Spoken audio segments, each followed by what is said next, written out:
ሰላምና ጤና በያላችሁበት ዓለም ዳርቻ ሁሉ ይሁንላችሁ። እንኳን ወደ ዶክተር አበሻ ኢንፎ ዩቲዩብ ቻናል በሰላም መጣችሁ። ለቻናሌ አዲስ የሆናችሁ ሰዎች ዶክተር ዳን ይባላለሁ። ከሰሞኑ በአዲስ ትምህርት አልተገናኘንም፣ ስራ ስለበዛብኝና ትርፍ ሰዓት ስላላገኘው ነው።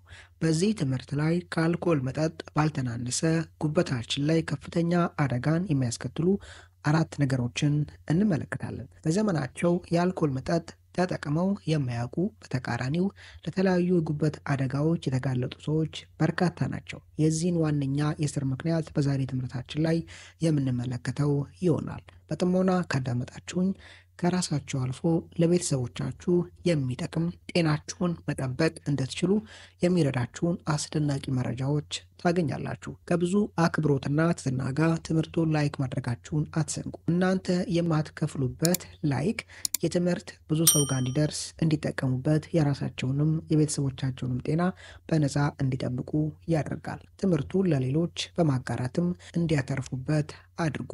ለቻናሌ አዲስ የሆናችሁ ሰዎች ዶክተር ዳን ይባላለሁ። ቻናሌን ሰብስክራይብ በማድረግ ከጎን ያለውን የደውል ምልክት አንድ በመጫን በመለቃቸው ትምህርቶች የራሱንና የቤተሰቡን ጤና ይጠብቁ። የመጀመሪያው በውስጣቸው ሃይ ፍሩክቶስ ኮርን ሲራፕ ተብሎ የሚጠራውን አርቲፊሻል ስኳር የያዙ መጠጦች፣ ምግቦች መጠቀም ነው። ይህ ስኳር አይነት አርቲፊሻል ስኳር ሲሆን ከበቆሎ ስታርች የሚዘጋጅ በፋብሪካ ተቀነባብረው የሚሰሩ ምግቦች፣ መጠጦችን ለማጣፈጫነት የሚጠቀሙት የስኳር አይነት ነው። ይህ ስኳር አይነት ፍሩቶች ውስጥ፣ ፍራፍሬዎች ውስጥ ከሚገኙ የስኳር አይነቶች በከፍተኛ ደረጃ በደም ቧንቧዎች ውስጥ በርካታ የጤና እክሎችን ሊያስከትል ይችላል። ለዚህ ዋነኛ ምክንያቱ ከላይ ጠቀስኩትን አርቲፊሻል ማጣፈጫ የያዙ ምግቦችን ስንመገብ እነዚህ ምግቦች ውስጥ ያለው ይህ አርቲፊሻል ማጣፈጫ በቀጥታ ጉበታችን ጋር ነው ሜታቦላይዝ የሚደረገው። ጉበታችን ፍሩቶች ውስጥና ሌሎች ምግቦች ውስጥ የሚገኙ ተፈጥሯዊ ስኳሮችን ለአብነት ያክል ግሉኮስን ሜታቦላይዝ አድርጎ ፈጭቶ የሚጠቀምበት ሜካኒዝም ስርዓትና ከላይ ጠቀስኩትን አርቲፊሻል ማጣፈጫ ስኳር ሜታቦላይዝ አድርጎ አቀነባብሮ የሚጠቀምበት መንገድ ከፍተኛ ልዩነት አለው። ሃይ ፍሩክቶስ ኮርን ሲራፕ ብለን የጠራነውን አርቲፊሻል ማጣፈጫ የያዙ ምግቦች በዋነኝነት ይህን ማጣፈጫ ከያዙ መጠጦች መካከል በካርቶን፣ በጠርሙስና በፕላስቲክ ታሽገው የሚሸጡ ጁሶችና የጁስ ጣዕም ያላቸው መጠጦች እንዲሁም ለስላሳ መጠጦች በዋነኝነት ይጠቀሳሉ።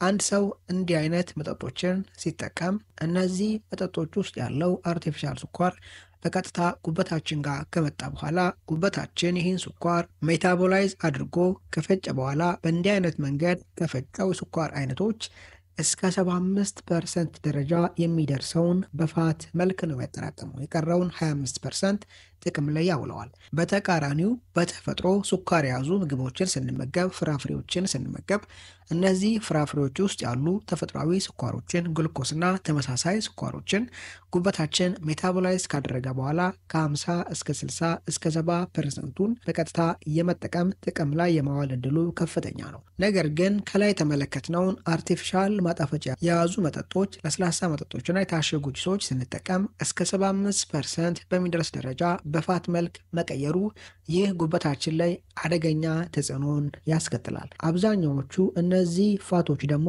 ጤናማ ያልሆኑ የጉበታችንን ጤንነት ሊያቃውሱ የሚችሉ የፋት አይነቶች ናቸው። እነዚህ ፋቶች በራሳቸው ኢንፍላሜሽንን፣ የጉበት ህዋሳቶች ላይ እብጠት፣ መመረዝና ሌሎች ጤናማ ያልሆኑ ስርዓቶችን ሊቀሰቅሱ ይችላሉ። ሌላውና አስቸጋሪው ሁኔታ ግን ለሰባ ጉበት የመጋለጥ እድልን እስከ 5-4 እጥፍ ከፍ ያደርጋሉ። በሁለተኛ ደረጃ ጤናማ ያልሆኑ ፋቶች መከማቸትን ከፍ በማድረግ ኦክሲዴሽን ለሴሎች ጤናማ ያልሆነ ሴሎችን በላቀ ደረጃ ሊያጠቃ ጉዳት ላይ ሊያስከትል የሚችል ኬሚካላዊ ለውጥ የመመስረትና የመከሰት እድልን ሊያባብሱ ከፍ ሊያደርጉ ይችላሉ።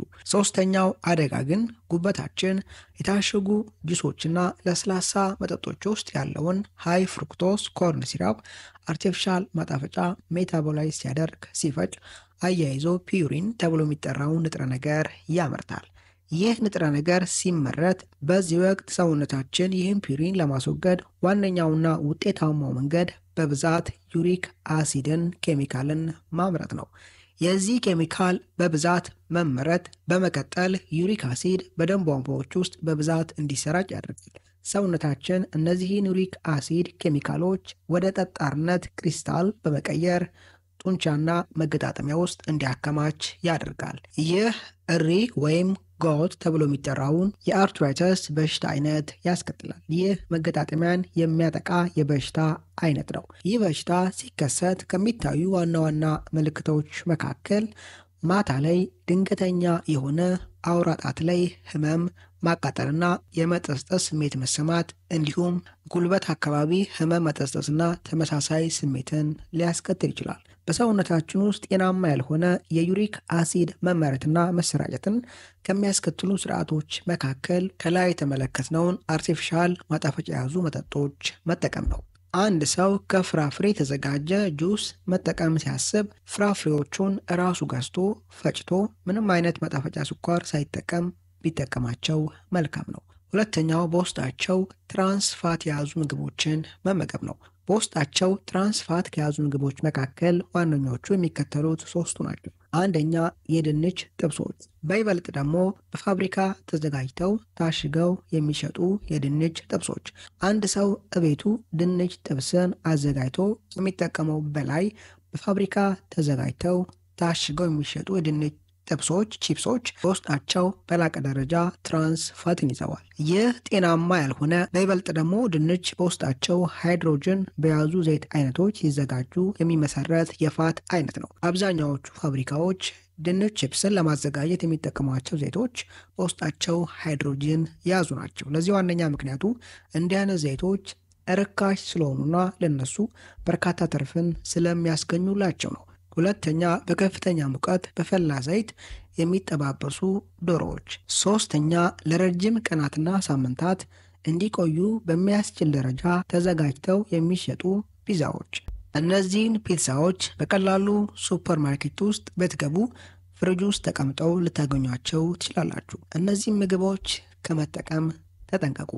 በከፍተኛ ደረጃ ትራንስ ፋትን የያዙ ናቸው። እንዲህ አይነት ፋቶች ሜታቦላይዝ ለመደረግ ለመፈጨት ቀጥታ ወደ ጉበት ጋር ሲመጡ የጉበት ህዋሳት ላይ በርካታ አደጋዎችን ያስከትላሉ።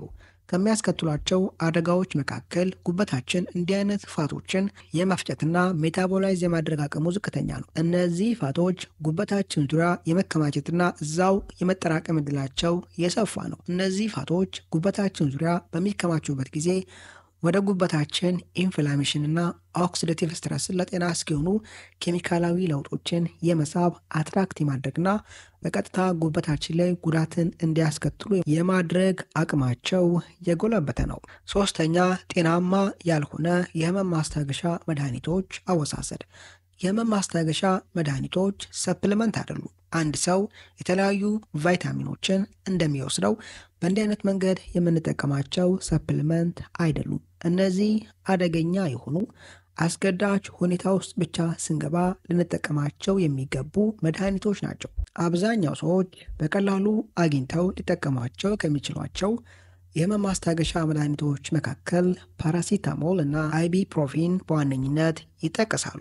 አንድ ሰው እነዚህን የህመም ማስታገሻ መድኃኒቶች ሲጠቀም ከፍተኛ ጥንቃቄ በተሞላበት መልኩና መንገድ መሆን አለበት። እነዚህ መድኃኒቶች ሜታቦላይዝ የሚደረጉት ቀጥታ ጉበታችን ላይ ነው። ጉበታችን ላይ ሜታቦላይዝ በሚደረጉበት ጊዜ አያይዘው ለጤና ጠንቅ የሆኑ ፍሪ ራዲካሎችን፣ ጎጂ ሞለኪውሎችን ያመርታሉ። እነዚህን ጎጂ ሞለኪውሎች ጉበታችን የሚከላከልበት አቅምና ብቃቱ ዝቅተኛ ነው። ከዛም የተነሳ በተደጋጋሚ እንዲህ አይነት የህመም ማስታገሻ መድኃኒቶችን በሳምንት ውስጥ እየደጋገሙ መጠቀም ጉበታችን ላይ ሊታይ የሚችል አደጋን በፍጥነት ሊያስከትል ይችላል። አንድ ሰው እንዲህ አይነት የህመም ማስታገሻ መድኃኒቶችን በወር አንድ ጊዜ ሲበዛ 2 ጊዜ አስገዳጅ ሁኔታ ሲያጋጥመው ቢጠቀም ጉበቱ ላይ ሊታይ የሚችል አደጋን የማስከተል ዕድላቸው አነስተኛ ነው። አራተኛው በውስጣቸው አፍላቶክሲን ተብሎ የሚጠራውን ኬሚካል የያዙ ምግቦች መመገብ። ይህ በፈንገስ አማካኝነት የሚመረት ለጤና ጠንቅ የሆነ ኬሚካል ነው። ፈንገሶች የምንመገባቸው ፍሩቶች ውስጥ፣ ፍራፍሬዎች ውስጥ መመስረትና ማደግ ሲጀምሩ አያይዘው አፍላቶክሲን ተብሎ የሚጠራውን በይበልጥ ለጉበታችን ጸርና አደገኛ የሆነውን ኬሚካል ያመርታሉ። ይህን ኬሚካል የሚያመርቱ ፈንገሶች በይበልጥ ተምርና ለውዝ ውስጥ የመመስረት ዕድላቸው የሰፋ ነው። አንድ ሰው የሚጠቀመው ለውዝ ወይም ተምር የተለየ ሽታ፣ ጣዕምና ቀለም ካመጣ እንዲህ አይነት ለውዞችንና ተምሮችን ከመጠቀም ቢጠነቀቅ መልካም ነው። እነዚህ ከአልኮል መጠጥ ባልተናነሰ መልኩ ጉበትን ሊጎዱ የሚችሉ ድርጊቶችና ስርዓቶች ናቸው። በዛሬ ትምህርታችን ላይ ጠቃሚ መረጃዎችን እንዳገኛችሁበት ተስፋ አድርጋለሁ። በቀጣይ በአስተማሪ ቪዲዮ እስከምንገናኝ መልካም ጊዜ ይሆንላችሁ ባይ